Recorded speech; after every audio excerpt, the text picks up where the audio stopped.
Ya dia, masjid rumah siapa? Rumah Allah. Masuk rumah Allah Sang Khalik dengan masuk rumah kita itu sudah lain aturannya. Masuk rumah kita, sebelum masuk kita ucapkan dulu Assalamualaikum. Tolong dicatat ini ya. Hadisnya sahih. Seorang yang masuk ke satu ruangan kemudian tidak mengucapkan Assalamualaikum, maka syaitan jin berkata kepada teman-temannya, ada tempat bermalam bagi kita hari ini. Kalau kita mengatakan Assalamualaikum misalnya, walaupun tidak ada orang, dan jangan khawatir akan dijawab, tidak apa-apa. Assalamualaikum misalnya, kalau kita ucapkan Assalamualaikum, maka syaitan atau jin dia berkata kepada kawan-kawannya, tidak ada tempat bermalam bagi kita hari ini. Pun sama saat kita makan atau minum misalnya, tidak mengucapkan Bismillah karena Allah, maka jin akan berkata, syaitan akan berkata kepada kawannya, kita punya jatah makan atau minum. Jadi kalau kita bacakan Bismillah, sebut nama Allah, dia akan berkata, tidak ada jatah bagi kita hari ini, baik makan ataupun minuman. Rumah Allah beda cara masuknya. Antum rumah biasa, Assalamualaikum, masuk rumah Allah, kaki kanan yang dilangkahkan, dan kalimatnya lain. Allahumma ftahli abwaba rahmatik. Subhanallah. Tolong fokus ke sini ya. Ya Allah, barangkali antum selama ini cuma dibaca, tapi sebetulnya Allah sedang menunggu kita. Allahumma ya Allah, iftahli, bukakan kepadaku, bukakan untukku, abwaba, pintu-pintu, bukan hanya satu pintu. Ini bukan pintu fisik yang dimaksudkan. Abwaba rahmatik, pintu-pintu rahmatmu yang luas itu. Kalimat rahmat di Quran wujudnya ada 3. 1, rahmat itu bisa berarti solusi dan kasih sayang Allah yang diberikan bagi orang yang sedang punya masalah, punya persoalan. Itu ada dalilnya di Quran surah Al-Baqarah 155 sampai 157. Quran surah 2 Al-Baqarah ayat 155 sampai 157. Dan nanti keterangannya, tafsirnya ada di Quran surah At-Taubah surah 9 ayat yang ke-18. Perhatikan kalimat Qurannya, subhanallah, ini indah sekali. وَلَنَبْلُوَنَّكُمْ بِشَيْءٍ مِنَ الْخَوْفِ وَالْجُوعِ وَنَقْصٍ مِنَ الْأَمْوَالِ وَالْأَنْفُسِ وَالثَّمَرَاتِ وَبَشِّرِ الصَّابِرِينَ 155. الَّذِينَ إِذَا أَصَابَتْهُمْ مُصِيبَةٌ قَالُوا إِنَّا لِلَّهِ وَإِنَّا إِلَيْهِ رَاجِعُونَ 156. Sekarang lihat 157-nya. أُولَئِكَ عَلَيْهِمْ صَلَوَاتٌ مِنْ رَبِّهِمْ وَرَحْمَةٌ وَأُولَئِكَ هُمُ الْمُهْتَدُونَ. Berhenti di sini. Mohon fokus ke sini, ke ayatnya. Kata Allah, dan siapapun yang hidup itu, pasti kami akan uji kehidupannya dengan berbagai ujian yang bermacam-macam. Minal khauf, ada yang gelisah, khawatir, takut. Di antara kita juga pasti itu ada yang gelisah. Tidak mungkin orang hidup tidak gelisah. Gelisah kalau anak terlambat datang ke rumah. Gelisah kalau suami telat. Gelisah kalau istri belum pulang jam sekian dan sebagainya. Gelisah kalau pekerjaan kita belum menghasilkan seperti yang diharapkan. Wal ju', kekurangan makanan. Wa naqsu minal amwal, kekurangan harta. Wal anfus, ada yang sakit sampai dengan wafat. Wa thamarat, ada yang bekerja tapi hasilnya tidak sesuai harapan. Pasti kita akan alami itu. Seakan-akan, mohon maaf, manusia itu tidak akan luput dari masalah. Tidak ada orang hidup yang punya masalah. Kata Allah, wa basyiris sabirin, berikan kabar gembira kepada orang yang sabar saat dia menerima ujian itu. Siapa mereka? Alladzina idza asabathum musibah qalu inna lillahi wa inna. Perhatikan rumusnya. Kita qalu di sini bukan hanya berkata, bukan. Kata qaul itu juga bisa berarti meyakini. Meyakini dengan sangat yakin. Jadi kalau antum sedang punya masalah, rumus cepatnya jangan mengeluh. Mengeluh itu tidak menyelesaikan persoalan. Antum datang ke sini ada macet, terjebak lampu merah. Antum keluh kesah sana sini, memarahi lampu, itu tidak akan berubah, tetap merah. Kita menggerutu, situasi tidak akan berubah. Jalan yang pertama kita lakukan, qalu inna lillahi wa inna ilaihi raji'un. Subhanallah, alhamdulillah, Allah sudah mengatur ini. Memang ini jalannya yang harus saya lalui. Kalau seseorang mendekat kepada Allah, lahir ketenangan dalam jiwanya. Kalau dia sudah tenang, dekat dengan Allah, perhatikan 157-nya. Ulaika alaihim salawatu min rabbihim. 1. Orang-orang yang punya sikap seperti ini dipuji oleh Allah. Wa rahmah, kalau sudah dipuji diberikan rahmat. Apa bentuk rahmat itu? Wa ulaika humul muhtadun, diberikan solusi, petunjuk untuk menyelesaikan seluruh masalah-masalahnya. Subhanallah. Bapak Ibu sekalian, ketika antum masuk ke masjid, awas, di antara kita barangkali ada yang lupa. Dibuka pintunya, mengucapkan Allahumma ftahli abwaaba rahmatik, bukakan pintu-pintu rahmatmu ya Allah. Ayat ini seakan-akan memberikan kesan Allah sedang menunggu kita punya persoalan apa. Seakan-akan Allah ini di rumahnya ini sedang menunggu. Adakah di antara kita yang sedang gelisah hatinya?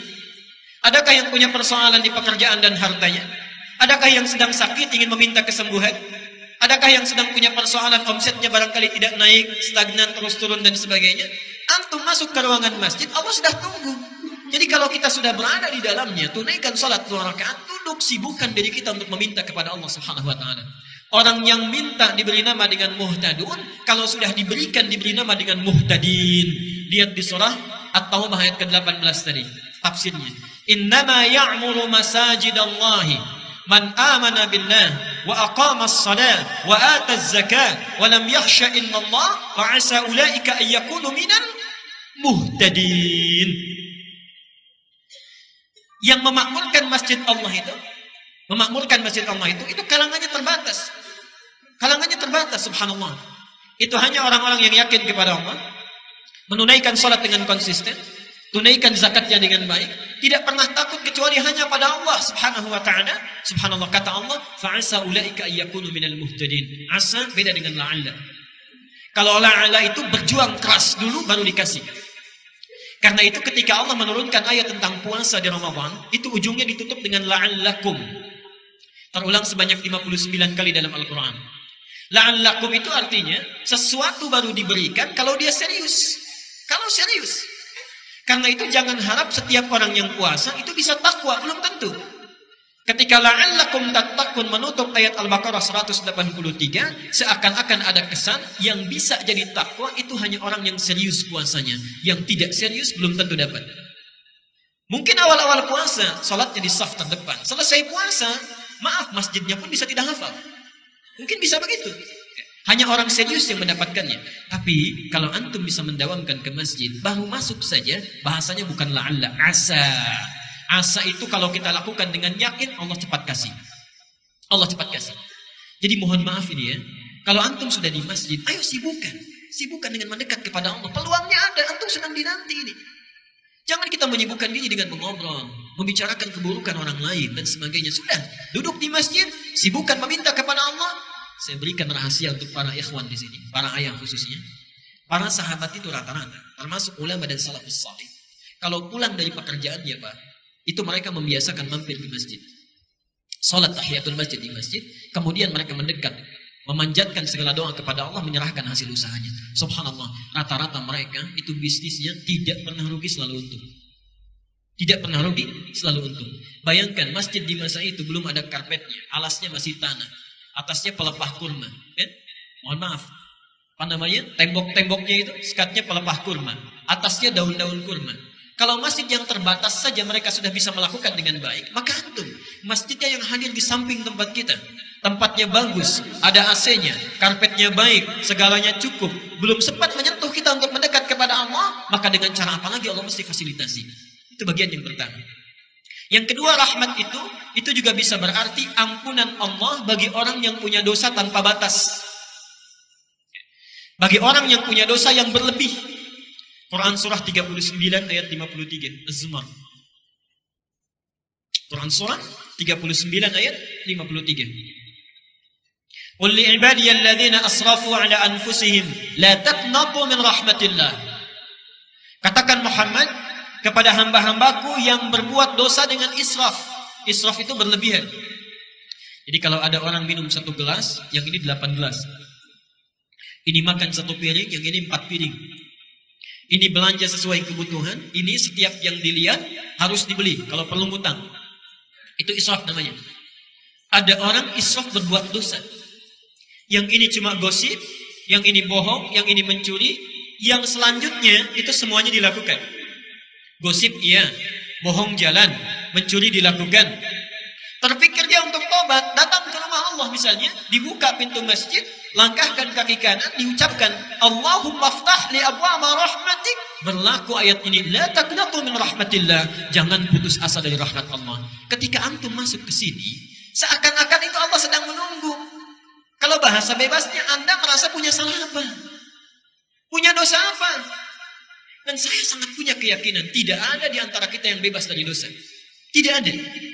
Bahkan kadang-kadang dalam ngaji pun kita masih ada dosanya. Karena itu ketika antum masuk, manfaatkan, minta mohon ampunan kepada Allah. Dan yang terakhir, rahmat itu juga bisa berarti karunia Allah yang berlimpah tanpa batas. Di dunia disebut dengan Rahman, di akhirat disebut dengan Rahim. Dan itu kita mintakan minimal 17 kali dalam sehari. Setelah Alhamdulillahirabbil alamin, apa yang kita baca? Ar-Rahmanir Rahim.